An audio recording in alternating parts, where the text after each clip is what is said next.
فاضل Medina university سعودی عرب اپنے مخصوص انداز میں قرآن حکیم کی تلاوت کے ذریعے ہمارے دلوں کو محظوظ فرما رہے تھے۔ اللہ تعالیٰ انہیں جزائے خیر نصیب فرمائے۔ تو آج کی اس تلاوت کے ذریعے یہ پیغام ہم حاضرین میں سے سب کے دلوں میں گھر کرنا چاہیے کہ ہم یہ عزم کر لیں کہ اپنی اولاد میں کم از کم ایک بچے کو، ایک شخص کو قرآن کا حافظ بنائیں گے، قرآن کا قاری بنائیں گے، کہیے انشاءاللہ عالم بنائیں گے اور اسے دین کی خدمت کے لیے وقف کریں گے۔ دین ہمارا محتاج نہیں، دین ہمارا محتاج نہیں، ہم اپنی بقا میں، کامیابی میں دین کے محتاج ہیں۔ یہ قراء، یہ علماء، یہ شیوخ الحدیث، یہ معاشرے کی کریم ہے، یہ ویسے نہیں بن جاتے، ان کے پیچھے بڑی محنت ہے، بڑی قربانیاں ہیں، ان کی اپنی قربانیاں ہیں، ان کے خاندانوں کی قربانیاں ہیں، ان کے ماں باپ کی قربانیاں ہیں، تو بڑی محنت سے یہ لوگ تیار ہوتے ہیں۔ جس طرح ایک معاشرے کو ڈاکٹر کی ضرورت ہے، ایک انجینئر کی ضرورت ہے، ایک قانون دان کی ضرورت ہے، اس سے بھی کہیں بڑھ کر ایک معاشرے کو ضرورت ہے قرآن کے حافظ کی، قرآن کے قاری کی، دین کے عالم کی، شیخ الحدیث کی، شیخ التفسیر کی۔ تو یہ ہمارے معاشرے کا بہترین سرمایہ، ہمارے معاشرے کا خلاصہ۔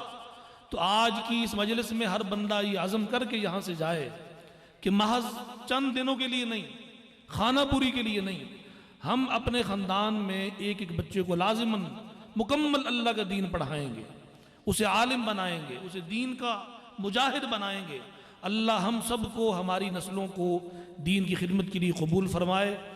تو ہمارے اگلے معزز مہمان، ہم سب کے لیے بڑی خوشی کی بات، سعادت کی بات کہ وہ تشریف لائے۔ تو ہمارے اگلے معزز مہمان جو اپنے خطاب سے آپ کے دلوں کو مستفید فرمائیں گے، ملک پاکستان کی ایک نامور شخصیت، خطابت کی دنیا میں ایک چمکتا ہوا ستارہ، اور جن کا نام پاکستان میں کسی تعارف کا محتاج نہیں، اور وہ مرکزی علماء کونسل پاکستان کے جنرل سیکرٹری بھی ہیں۔ میری مراد استاذ العلماء والخطباء حضرت مولانا محمد شاہ نواز فاروقی صاحب، وہ آپ کے سامنے تشریف لائیں اور اپنے مخصوص انداز میں ہمیں اللہ کے دین کا پیغام سنائیں۔ حضرت مولانا محمد شاہ نواز فاروقی، میری سب حضرات سے گزارش ہے کہ نعروں کی گونج میں ان کا استقبال کیجیے۔ نعرہ تکبیر، شان رسالت، شان صحابہ، علماء حق، دینی مدارس، امت مسلمہ، اسلام، پاکستان۔ الحمدللہ الحمدللہ وکفا وسلام علی عباده الذین اصطفى۔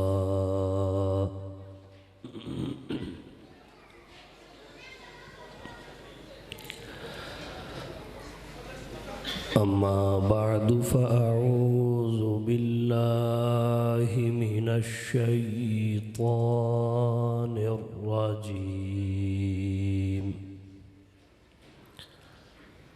بسم اللہ الرحمن الرحیم۔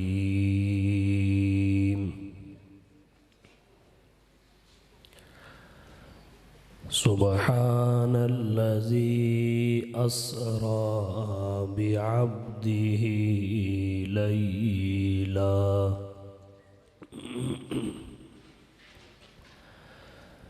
من المسجد الحرام إلى المسجد الأقصى الذي باركنا حوله لنريه من آياتنا إنه هو السميع البصير۔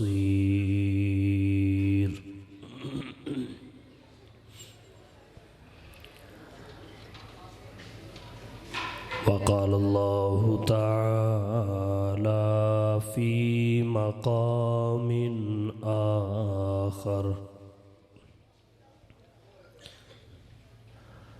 ثم دنا فتدلى فكان قاب قوسين أو أدنى فأوحى إلى عبده ما أوحى سبحان ربك رب العزة عما يصفون وسلام على المرسلين والحمد لله رب العالمين.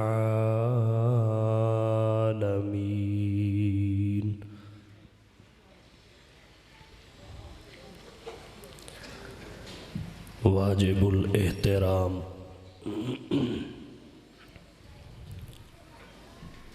معزز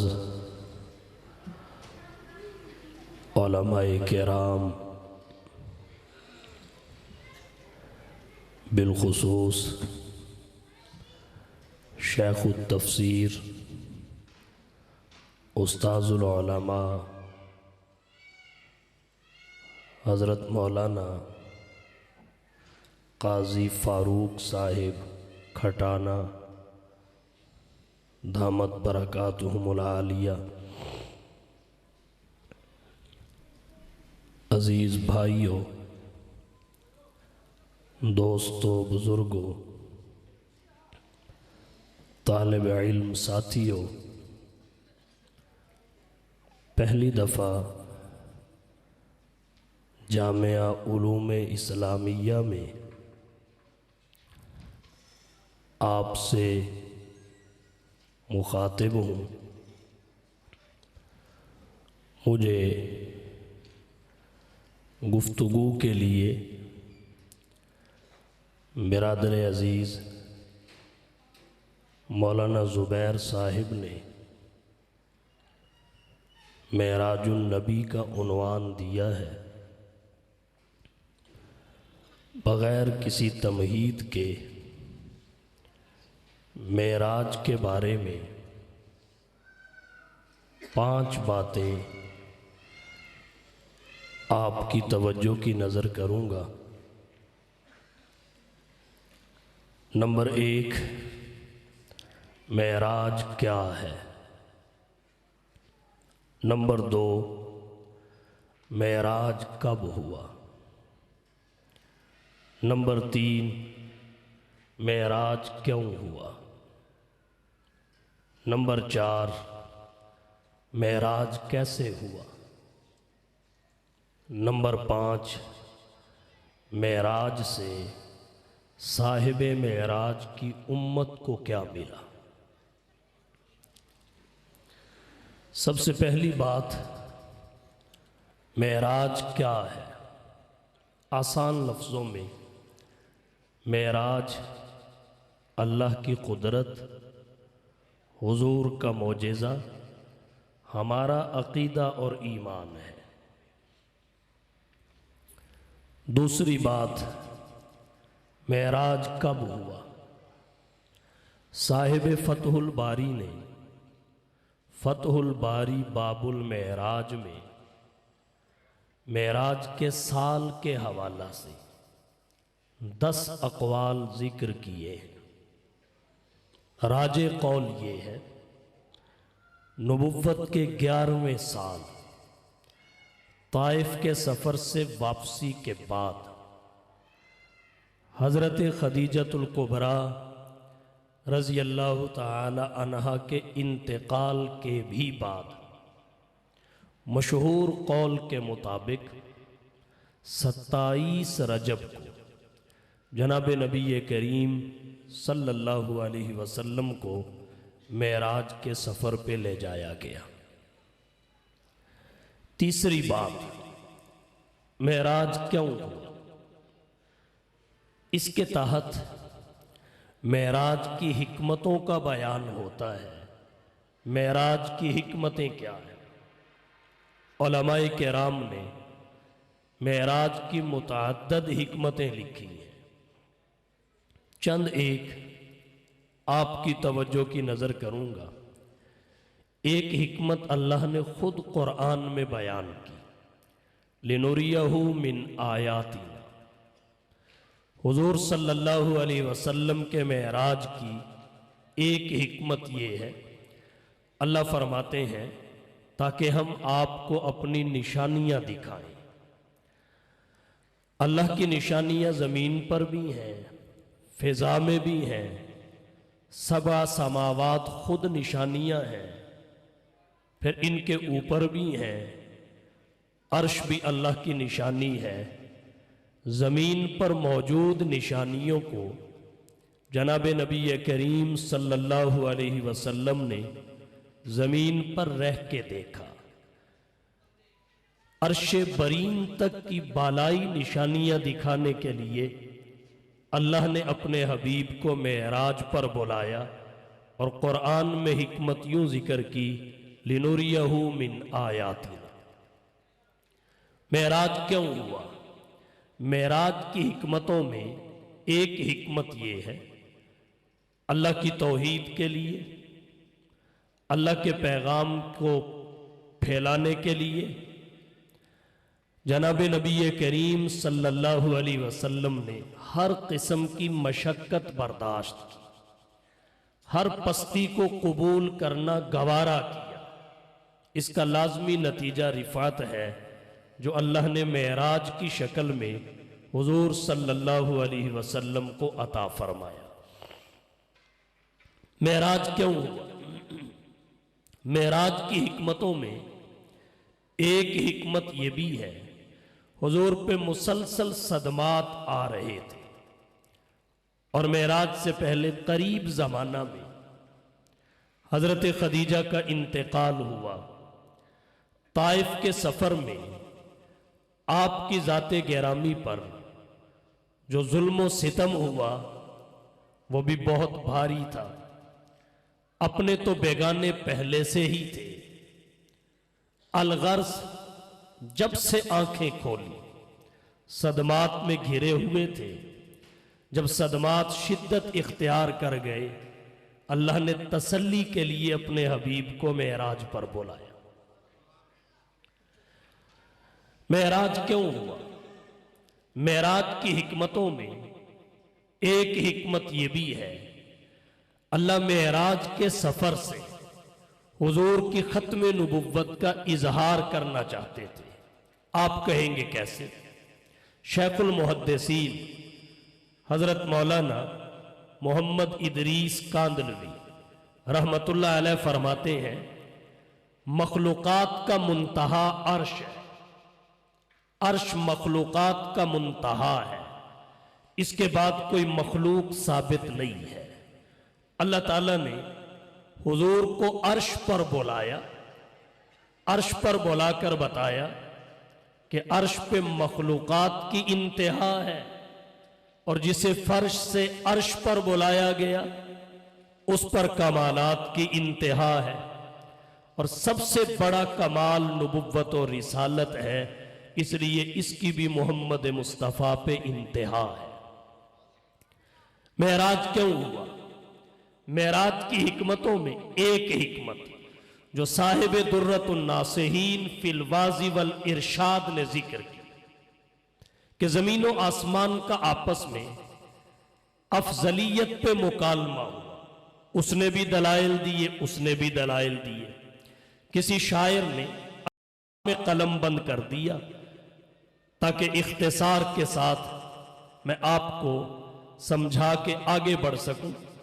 فلک بولا مجھ پر ملائک باصفا ہوں گے، فلک بولا مجھ پر ملائک باصفا ہوں گے، زمیں بولی مجھ پر انبیاء و اولیاء ہوں گے، فلک بولا ستاروں سے مزین میرا سینہ ہے، زمیں بولی مجھ پر طور ہے مکہ مدینہ ہے، فلک بولا مجھ سے بادل برستا ہے، زمیں بولی تو محمد کی تربت کو ترستا ہے، فلک بولا عرش و کرسی لوح و قلم مجھ پر، زمیں بولی محمد مصطفیٰ کے ہیں قدم مجھ پر۔ جب یہ بات زمین نے کہی، صاحب درۃ الناصحین کہتے ہیں آسمان نے التجا کی، ان تصعد الی محمد فاشرف بہ کما تشرفت الارض بجمالہ۔ مولا جس حضور کے قدموں کی برکت سے زمین کو اتنی شان ملی ہے کہ بار بار وہ اسی چیز کو دلیل بنا رہی ہے، اگر تو مجھ پہ بھی لگوا دے تجھے ساری قدرتیں ہیں۔ اللہ نے شرف قبولیت سے نوازا، حضور کو معراج پہ بلایا، ہر آسمان پر حضور کے قدم لگوائے اور خواہش کو پورا فرما دیا۔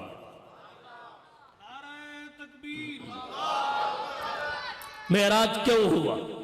معراج کی حکمتوں میں ایک حکمت یہ بھی ہے کہ آدم تا عیسیٰ تمام انبیاء ذات ربوبیت کے شاہد تھے، عینی شاہد نہیں۔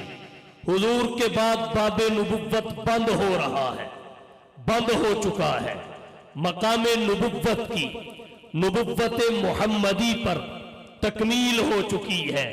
اللہ نے حضور کو بلا کر اپنے دیدار کا شرف بخشا تاکہ باقی شاہد ہیں، عینی شاہد نہیں، حضور کو عینی شاہد بنا دیا جائے۔ آپ ذات ربوبیت کے عینی شاہد ہو اور پہلے انبیاء کی اس بات کے مصدق قرار پائے۔ ایک حکمت معراج کی حکمتوں میں یہ بھی ہے، اور بہت ساری حکمتوں کا علماء نے ذکر کیا۔ آگے بڑھنا چاہتا ہوں۔ چوتھی بات، معراج کیسے ہوا؟ کیفیت کے بارے میں سوال ہوتا ہے، معراج کیسے ہوا؟ یاد رکھیے، سب سے پہلی بات تو اس حوالہ سے حضور کے معراج کی خصوصیت پہ کرنا چاہوں گا۔ جیسے حضور کو ہوا ویسے کسی کو نہیں ہوا۔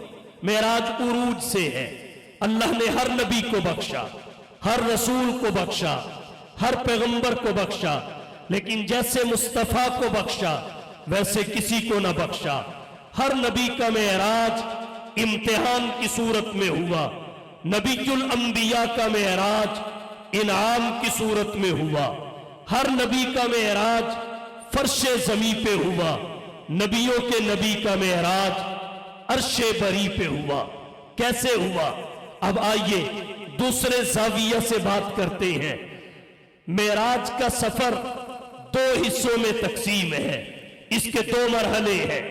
پہلا مرحلہ بیت اللہ سے لے کر بیت المقدس تک، دوسرا بیت المقدس سے لے کر عرش تک۔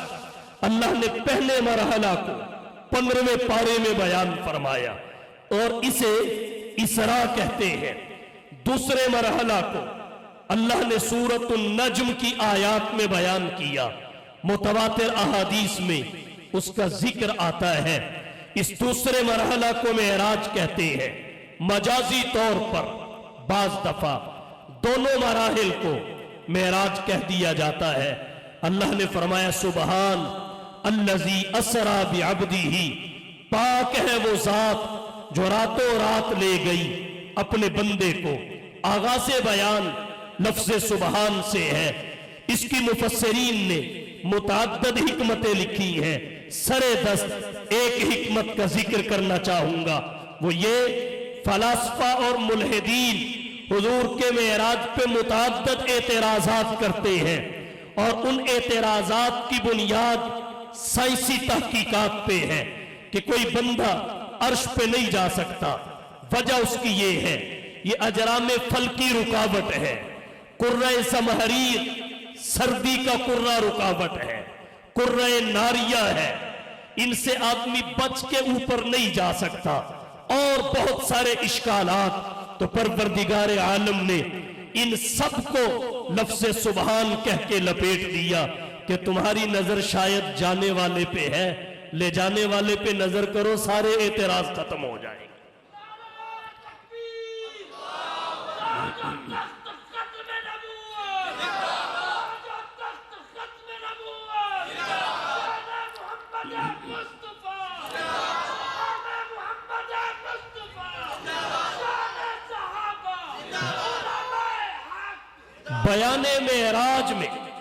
بیان معراج میں اللہ نے یہ فرمایا پاک ہے وہ ذات ہر کمزوری سے، ہر عجز سے، لاچاری سے، جو لے گئی، جانے والے کی بات نہیں کی، لے جانے والے کی، لے جانے والے کی کوئی اشکال نہ رہے۔